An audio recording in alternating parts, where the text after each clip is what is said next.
Hola de nuevo. Vamos a hablar en esta segunda parte, por nuestro maravilloso viaje en el sistema digestivo, de todas las alteraciones que le pueden atacar. Bueno, de todas no, de algunas de ellas, de las más comunes, de las que yo más me encuentro también en la consulta, que al final mi experiencia en consulta, puesto que mi especialidad es el sistema digestivo, pues me da una visión también un poquito más práctica. Bien, pues vamos a ello. ¿Qué pasa cuando algo no va bien? Cuando no nos sentimos bien. El dolor es uno de los síntomas de que algo está pasando, claramente. Hay otros muchos síntomas que a veces no pasan por el dolor, pero que nos hacen sentirnos a disgusto. Cuando esto pasa, tenemos que encontrar el origen, tenemos que saber localizar en qué órgano podemos estar teniendo esa alteración y ponerles remedios. ¿Vale? Porque el sistema digestivo, dependiendo de sus partes, pues cada uno hay que hacerle cosas específicas y cosas muy distintas entre sí. Hay una peculiaridad del sistema digestivo y es que su dolor, su alteración, no nos paraliza. Hay otros que sí, que nos dejan inmovilizados y que no podemos ni movernos, pero normalmente podemos aguantar muchas veces, no en todos los casos, pero esos dolores, esas molestias del sistema digestivo. Y eso hace que no le demos la importancia que se merece y que tiene. ¿Vale? Así que ante los primeros síntomas lo mejor es ponernos manos a la obra y poner remedios, a veces de forma fácil, porque controlando la alteración desde el principio es mucho más sencilla que no se desajusten otras muchas cosas. Decía Hipócrates, el padre de la medicina moderna, que toda enfermedad comienza en el intestino. Yo ampliaré un poquito más el sistema digestivo, como siempre os comento, pero es cierto que es foco de las grandes alteraciones de nuestro organismo. Muchas de ellas porque están relacionadas y cada vez se está viendo más a través de la investigación científica, que es nuestra microbiota alterada, nuestras bacterias intestinales alteradas, las que generan y están muy relacionadas con alteraciones en todo nuestro organismo. ¿De acuerdo? Así que por eso son tan importantes y cada vez están dando pasos más importantes en la investigación y en el tratamiento en ese sentido. Pues bien, vamos a ver qué cosas nos pueden pasar en cada uno de los órganos. Boca y faringe, bueno, pues una de las típicas alteraciones es mal aliento, pero ese mal aliento viene normalmente porque se están desajustando las bacterias que hay en nuestra boca. ¿Vale? Aquí también hay bacterias de forma natural y comensal, bacterias beneficiosas, y ese desajuste puede producir que nos dé ese mal aliento. Otras veces un mal lavado de dientes, una mala masticación que deja restos, ¿de acuerdo? Y por tanto, si hay mala masticación, también había malas digestiones, porque es ese proceso predigestivo que comienza en la boca, esa masticación que es tan importante. Y por otro lado, pueden ocurrir alteraciones inmunitarias en nuestro cuerpo, ¿de acuerdo? Por ese tejido inmunitario que hay en nuestra faringe, que puede dar también ese mal aliento, ¿de acuerdo? Cuando se nos acumulan en la faringe placas, en las amígdalas, también pueden provocar mal aliento. Así que ojo con malos alientos, hay que revisarlo. El esófago, pues la típica dolencia asociada a un esófago incompetente, normalmente es el reflujo. ¿De acuerdo? Ese reflujo que es la subida del ácido del estómago, porque esa puertecita que separa el esófago con el estómago no está competente, no funciona bien, se abre porque hay presión desde el estómago, porque el diafragma también lo está presionando, pues sube el ácido, sentimos acidez, abrasión de la mucosa del esófago, mucho dolor, ¿de acuerdo? Incluso puede abrasarnos toda la zona superior del tracto respiratorio, ¿de acuerdo? Porque como están conectados tracto respiratorio y tracto digestivo, en la parte inicial puede haber una abrasión de las mucosas. Es doloroso y es bastante fastidiadillo, no quiere decir que no se pueda poner solución, pero así como el esófago parece que no tiene mucha función, sus alteraciones y cuando está sometido a mucha acidez constante es muy, muy doloroso. En el estómago, bueno, pues como decíamos, ¿no? El ácido clorhídrico es fundamental en el mantenimiento de la buena calidad del estómago, de las buenas funciones del estómago.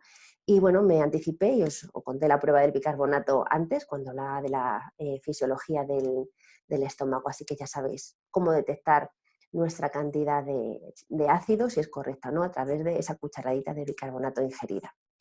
¿Qué nos puede pasar en el estómago? Pues una de las principales cosas y que yo veo muchísimo en consulta es la hipoclorhidria, la poca cantidad de ácido en el estómago, que como ya hemos visto no controla las bacterias patógenas y por otro lado no está digiriendo bien las proteínas fundamentalmente porque no activa esas enzimas digestivas y como consecuencia hay sensibilidad a alimentos.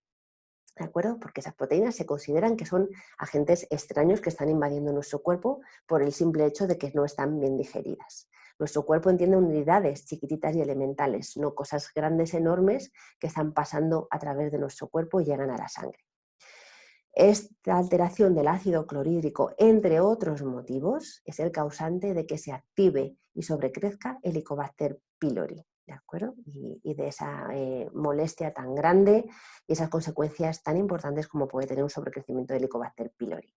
También crea disbiosis intestinal, porque si el ácido de nuestro estómago no está en correcto nivel, las bacterias y los agentes patógenos que podemos ingerir con los alimentos no se matan en este entorno ácido, pasarían a la segunda fase, a la segunda parte, al intestino delgado y avanzarían hasta el grueso y pueden crear disbiosis, se pueden quedar instaladas y pueden alterar nuestra microbiota natural, equilibrada y tan beneficiosa.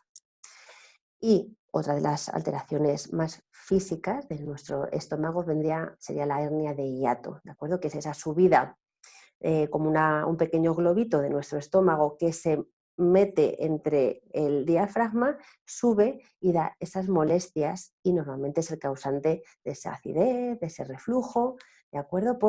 No porque haya demasiado ácido en el estómago, sino porque esa puertecita no está bien cerrada, está empujándose con esa hernia que se ha subido y entonces está subiendo el ácido, no porque haya demasiada cantidad, sino porque la puertecita no lo está permitiendo controlar.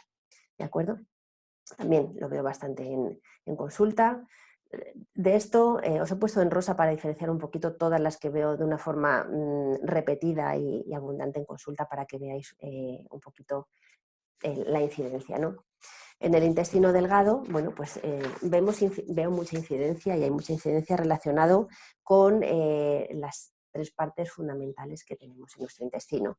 El intestino delgado, si no olvidamos que tenemos ese segundo cerebro y que aquí se están generando gran parte de nuestras emociones, no perderemos de vista el hecho de que nos puede doler el intestino, el grueso, el delgado, por la irritación de las vías nerviosas, de las neuronas nerviosas que hay en nuestro segundo cerebro, en nuestro intestino, nuestro cerebro intestinal. Así que es muy normal decir, es que cada vez que me pasa algo, me disgusto, tal, me duele la tripa. Aunque no sepamos que nos duele, pero nos está doliendo normalmente el intestino, ¿vale? Por este segundo cerebro. Así que no podemos perderle de vista, no podemos perder de vista de que también aquí empieza a haber disbiosis, porque ya hay gran parte, hay abundancia de bacterias intestinales y que una alteración muy común también de nuestro sistema digestivo es la alteración de nuestro sistema inmunológico, porque nuestro intestino está ese 80% de las células inmunes.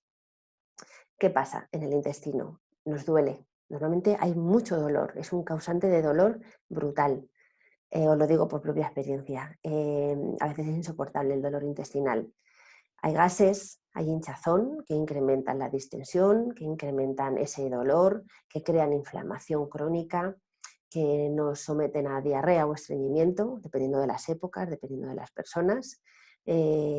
La alta permeabilidad intestinal, de la que os he hablado en otros muchos vídeos, es una de las alteraciones más comunes en nuestro intestino delgado. Se crean poros en la pared intestinal y se empiezan a colar cosas que no deberían pasar nunca a la sangre.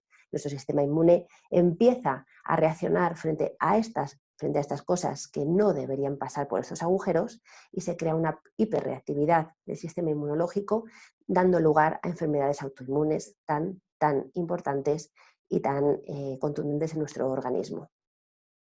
Otra de las alteraciones típicas de nuestro sistema, de nuestro intestino delgado y de nuestra alta permeabilidad intestinal, pues son obviamente la sensibilidad a alimentos, como hemos comentado, porque pasan por esos agujeros alimentos no digeridos que el sistema inmune empieza a reconocer como extraños o que bien la propia mucosa ya empieza a reaccionar frente a ellos.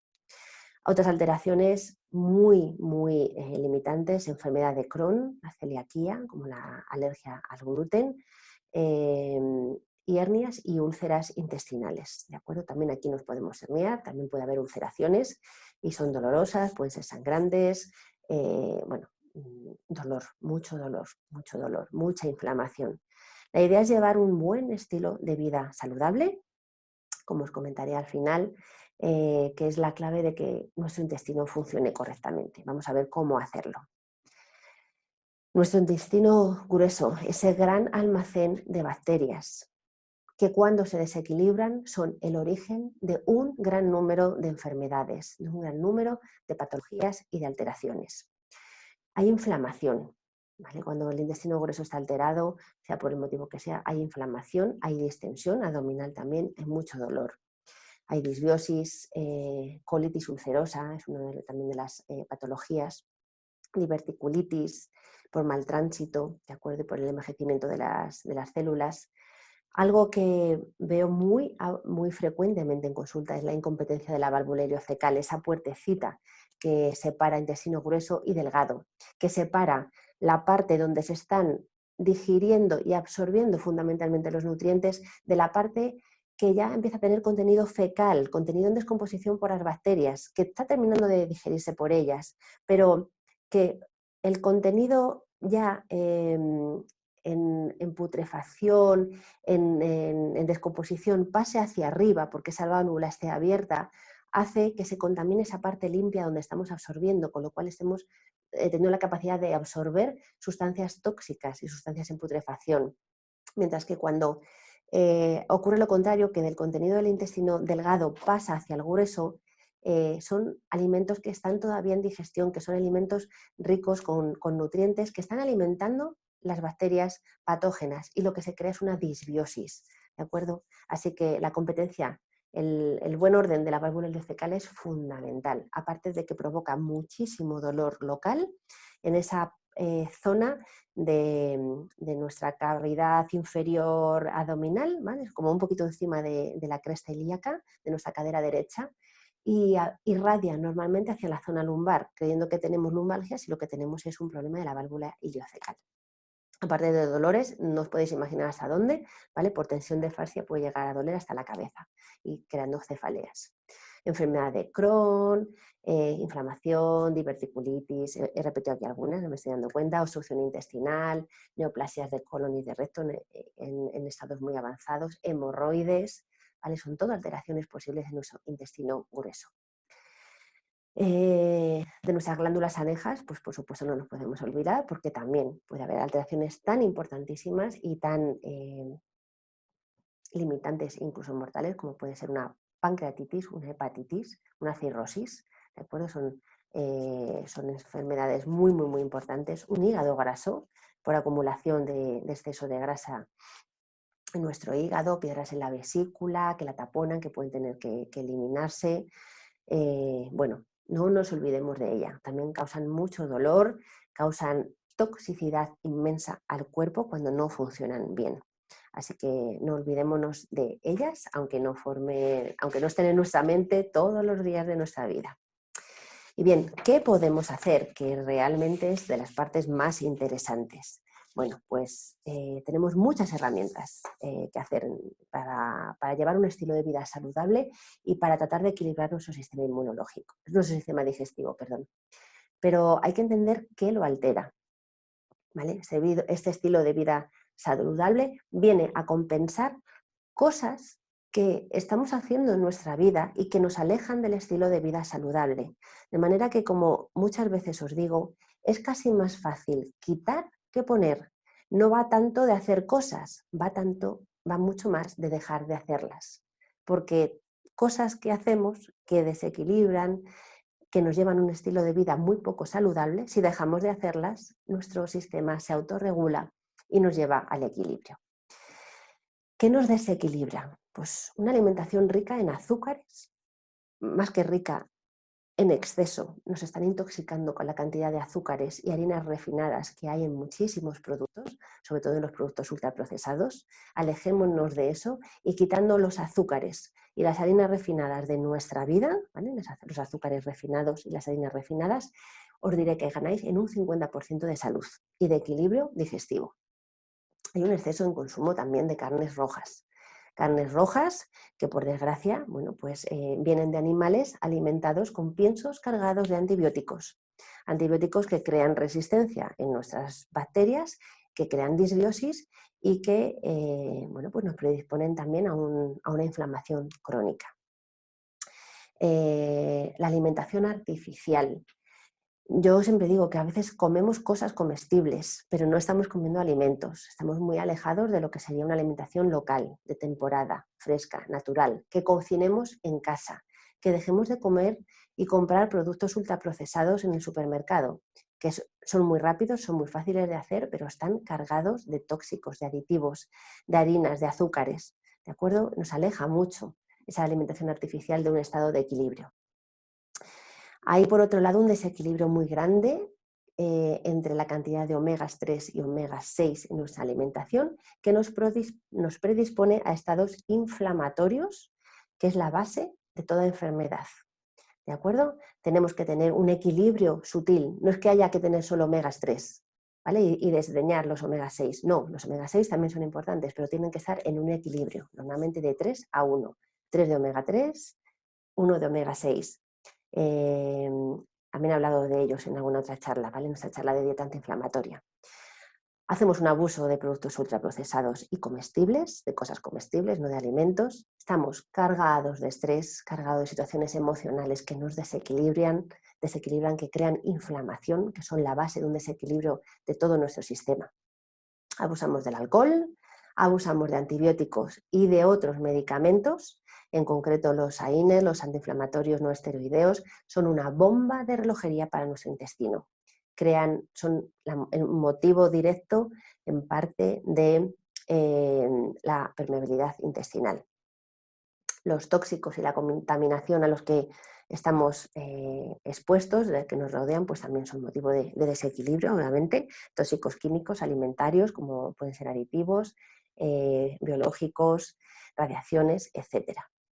Al final es un estilo de vida demasiado rápido el que llevamos, desgraciadamente, pero que todo hace que nos desequilibremos y que tengamos también enfermedades crónicas, ¿vale? Que crean otros desequilibrios subsecuentes y que también son la base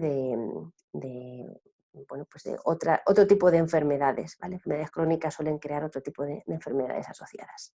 Bien, ¿cuáles son mis consejos como terapeuta? ¿Qué podemos hacer para tratar de controlar el desequilibrio y llevarnos al equilibrio? Bien, pues podemos quitar todo esto, podemos controlar todo esto, podemos evitar las cosas que hemos dicho que ya nos llevan al desequilibrio. Y por otro lado, podemos hacer cosas, ¿de acuerdo? A veces solo con dejar de hacer las malas, las que nos desequilibran, es suficiente, pero también tenemos la opción de qué cositas hacer. Para un sistema digestivo en equilibrio, para mí es fundamental comer despacio y masticar muy bien. No tumbarse después de comer, sino levantarnos, estar 10-15 minutos en posición vertical para que la gravedad haga su efecto y todo vaya bajando tranquilamente. Si hemos comido despacito, ha ido bajando el bolo alimenticio a una velocidad adecuada para nuestro cuerpo. Por otro lado, hay que controlar esa ansiedad por comer. Tenemos que observarnos, tenemos que preguntarnos por qué estamos comiendo. A veces saturamos el sistema digestivo, lo estamos constantemente alimentando con las consecuencias gravísimas que eso tiene y comemos por estrés, realmente, por ansiedad, no por hambre. Uno de mis consejos favoritos y fundamentales es, en las comidas, no beber líquido. El líquido diluye el ácido clorhídrico y ya sabéis las consecuencias que tiene, pues que el ácido clorhídrico no esté en condiciones, en cantidades adecuadas. Así que no beber líquido es para mí el consejo adecuado. No es agua solo, es agua, vino, refrescos, cualquier tipo de líquido, ¿de acuerdo? Porque hace una dilución de nuestro ácido clorhídrico. Como decía, eliminar refrescos y alcohol en las comidas. Cuando un sistema digestivo está muy tocadito, es muy sensible, una muy buena forma de darle poco trabajo y que la digestión sea mucho más optimizada es separar en la misma ingesta las proteínas de los hidratos de carbono, porque se digieren con enzimas totalmente distintas. Cuando las mezclamos, disminuye su efectividad y no terminan de digerirse bien ni las proteínas ni los hidratos de carbono. Nuestra dieta mediterránea está muy cargada de comidas donde hay esa mezcla de proteína y hidrato de carbono. La tortilla de patata es una, nuestras legumbres con chorizo, la pasta con carne o con atún, ¿de acuerdo? Son mezclas muy típicas en nosotros, pero que en estómagos e intestinos sensibles es mejor separarlas. No hacer comidas que tengan más de 5 ingredientes para facilitar el proceso digestivo, para que las enzimas que se segreguen estén especializadas y digieran mucho mejor. Por supuesto, comidas saludables, comidas de temporada, locales, frescas, naturales y cocinadas por nosotros. Tomar grasas sanas para saciarnos, ¿vale? El aguacate, los frutos secos, el aceite de coco de primera prensión en frío, aceite de oliva virgen, son grasas necesarias para nuestro cuerpo que además nos sacian, ¿vale? Porque la saciedad viene de las grasas. Por eso esas dietas bajas en grasas al final nos morimos de hambre y no podemos llevarlas porque no estamos saciándonos. Hacer ayunos intermitentes, de los que os hablaré en la reunión de beneficios del ayuno, ¿de acuerdo? Hablaremos un poquito más extensamente porque me parece súper interesante y es un gran ayudante a nuestro sistema digestivo. Equilibrar la microbiota y la inflamación crónica, como os he hablado en muchas reuniones y en muchos vídeos, importantísimo para mantener en orden no solo nuestro sistema digestivo, sino todo el equilibrio de todo nuestro organismo. Y revisar alergias, intolerancias a alimentos, porque son la causa, pero causan, por otro lado, mucho desorden, mucha disrupción, mucho malestar, mucho dolor a nuestro cuerpo, a nuestro sistema digestivo cuando los ingerimos. Bueno, pues poco más que ofreceros mi ayuda y mi consejo. Eh, que estos son los consejos que os suelo decir en la consulta, más otras muchas cosas que yo trabajo, pues como correcciones físicas a nuestro cuerpo y bueno, que me parece muy interesante para que nuestro sistema digestivo funcione correctamente. Si queréis un poquito más de información sobre lo que hago, sobre mi trabajo sistema digestivo, sobre los programas que tengo, pues en la nueva web de silviajuarez.es tenéis la información un poquito más detallada. Nada más, muchísimas gracias por vuestra atención. Al final siempre me enrollo un poquito más de lo que quisiera, pero os quiero contar tantas cosas que me resulta difícil. Bueno, aquí estoy, muchísimas gracias. Escribidme, preguntadme y encantada de responder todas vuestras dudas, todas vuestras preguntas y espero veros pues muy prontito y veros en la charla de ayuno y beneficios del ayuno, sobre todo, ¿vale? Que va a ser interesante. Un besito, cuidaros mucho.